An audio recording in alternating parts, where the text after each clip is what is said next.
रामकृष्ण लीला प्रसंग स्वामी शारदानंद जी द्वारा लिखित पाठ संख्या 236। विष्णुपुर शहर की स्थिति।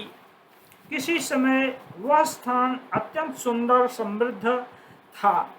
लाल बांध, कृष्ण बांध आदि बड़े बड़े तालाब, अगणित देवमानव आवागमन की सुविधा के लिए प्रशस्त तथा स्वच्छ पक्का मार्ग, बहुसंख्यक दुकानों से सुसज्जित बाजार, असंख्य भग्न मंदिरों के स्तूप तथा अनेक लोगों के निवास एवं व्यापार आदि के निमित्त अनेक व्यक्तियों के आवागमन से यह बात स्पष्ट प्रतीत होती है।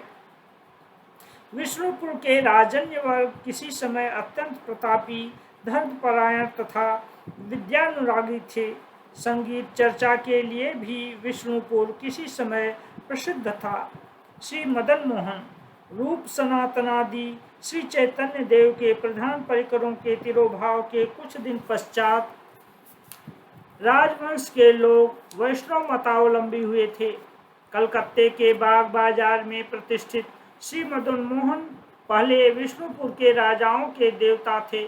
ऐसी किंवदंती है कि गोकुल चंद्र मित्र ने किसी समय वहां के राजाओं को बहुत रुपए उधार दिए थे एवं उस विग्रह का दर्शन कर मुग्ध हो कर्ज के भुगतान के समय उनसे रुपए न लेकर उस विग्रह को मांग लिया था।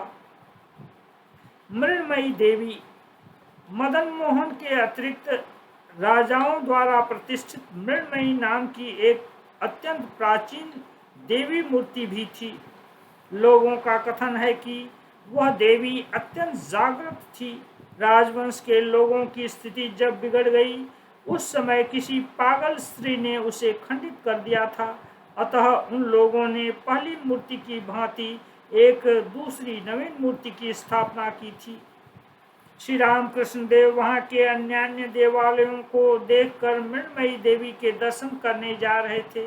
मार्ग में एक जगह भावावेश में उन्हें मृण्मयी देवी के मुखमंडल का दर्शन प्राप्त हुआ।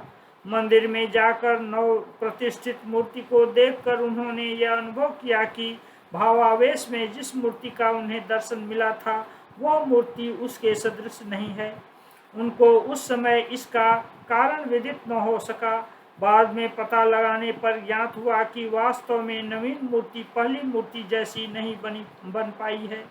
नवीन मूर्ति के कारीगर ने अपनी योग्यता प्रदर्शन करने के निमित्त उस मूर्ति के मुखमंडल का दूसरे ही रूप से निर्माण किया है तथा पुरानी मूर्ति का खंडित मुंड किसी ब्राह्मण के घर पर यत्नपूर्वक सुरक्षित है। इस घटना के कुछ दिन बाद भक्ति निष्ठा संपन्न उस ब्राह्मण ने उस मुंड को जोड़कर और एक मूर्ति निर्माण कराई तथा लाल बांध तालाब के समीप किसी एक रमणीय स्थल पर उसकी प्रतिष्ठा की और वे उस मूर्ति का नित्य पूजन आदि करने लगे। व्यक्तिगत भाव तथा उद्देश्य को समझने की श्री रामकृष्ण देव की क्षमता। प्रथम दृष्टांत, अपने समीप आए हुए व्यक्तियों के आगमन का उद्देश्य तथा उनके भावों को समझने की क्षमता संबंधी एक दृष्टांत का यहाँ पर उल्लेख करना असंगत न होगा। पूज्य स्वामी ब्रह्मानंद जी से श्री रामकृष्ण देव पुत्रवत स्नेह करते थे, इसका उल्लेख हम कर ही चुके हैं।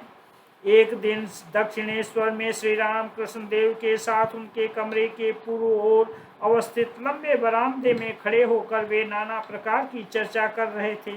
उसी समय उन्होंने देखा कि बगीचे के फाटक की ओर से दो घोड़े की एक बग्गी उनके ओर चली आ रही है।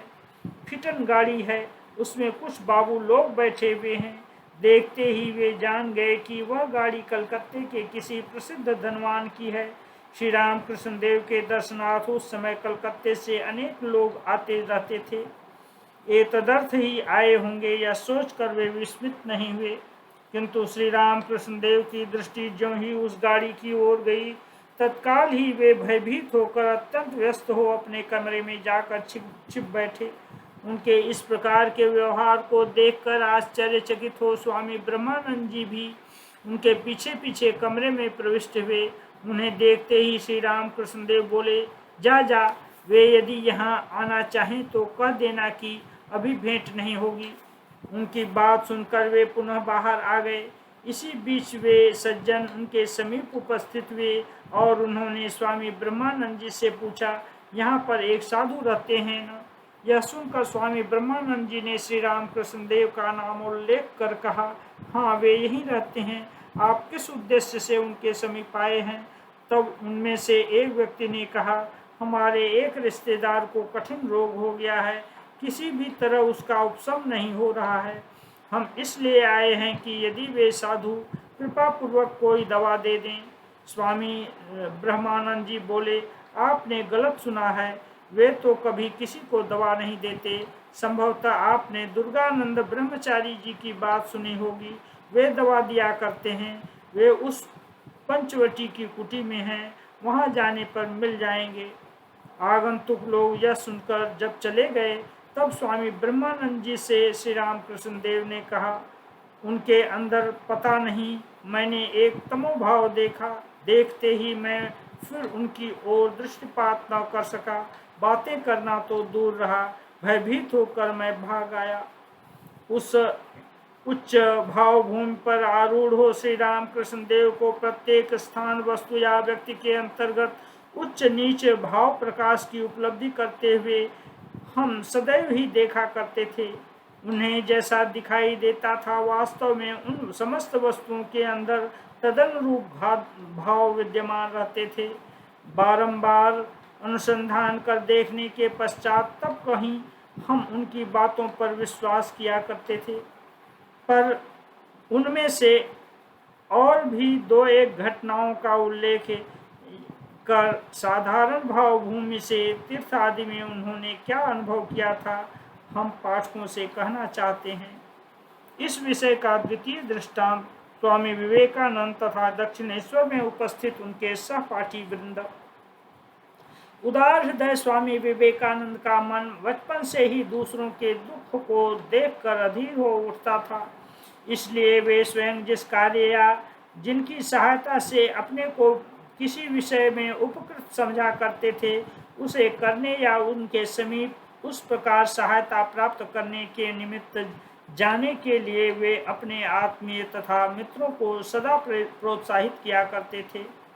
धर्म कार्य, अध्ययन आदि सभी विषयों में स्वामी जी की वही रीति थी।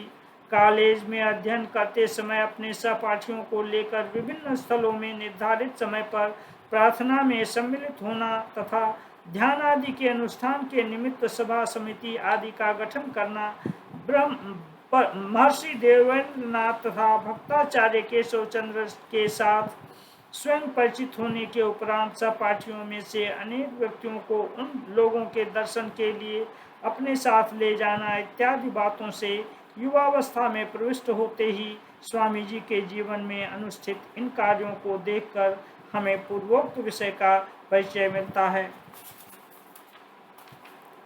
श्री रामकृष्ण देव का पवित्र दर्शन प्राप्त कर उनके अदृष्ट पूर्व त्याग, वैराग्य तथा ईश्वर प्रेम का परिचय लाभ करने के पश्चात अपने सहपाठी मित्रों को उनके समीप ले जाकर उनसे परिचित करा देना स्वामी जी के जीवन का एक व्रत जैसा हो गया था।